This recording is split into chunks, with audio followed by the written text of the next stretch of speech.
میرے اور آپ کے پیر و مرشد محمد الرسول اللہ صلی اللہ علیہ وسلم دونوں جہانوں کے سردار آمنہ کے لال صلی اللہ علیہ وسلم کی زبان مبارک سے بھی یہ ارشاد ہوا، فرمایا من استطاع منکم ان یموت بالمدینۃ فلیمت بہا،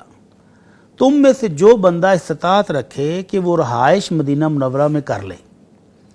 اور زندگی وہاں گزر جائے اور اس کی موت وہاں پر آ جائے تو اس کو یہ عمل ضرور کرنا چاہیے۔ اللہ اکبر، اللہ کیا فائدہ ہوگا؟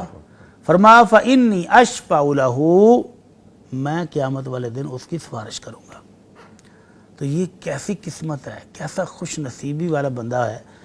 کہ زندگی بھی گزر جائے اور وہ بھی مدینہ منورہ میں، وہ شہر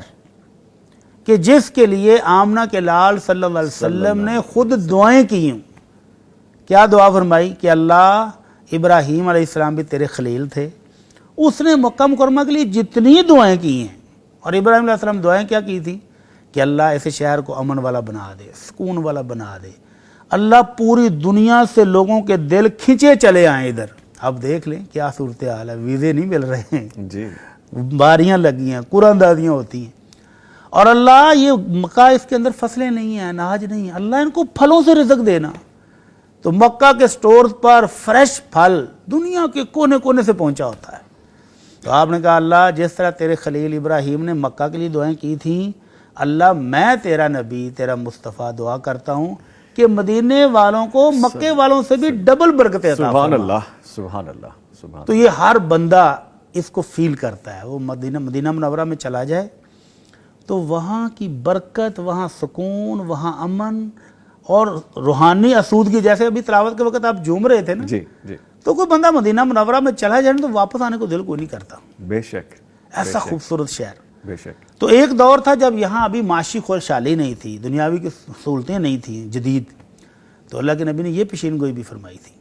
فرمایا کہ ایک وقت آئے گا کہ لوگ اپنے اپنی برادری کو، قبیلے کو، اپنی فیملی کو لے کر کہیں گے کہ آؤ یمن چلتے ہیں، شام چلتے ہیں، فلاں ملک چلتے ہیں۔ فرمایا والمدینۃ خیر لہم لو کانوا یعلمون، مدینہ پھر بھی بہترین ہے اگر وہ یہاں رک جائیں، اگر ان کو علم ہو جائے۔ اللہ اکبر، کس لحاظ سے بہتر ہے؟ آپ نے فرمایا کہ جو بندہ صبر کرے، مدینے میں مشکل آ گئی ہے،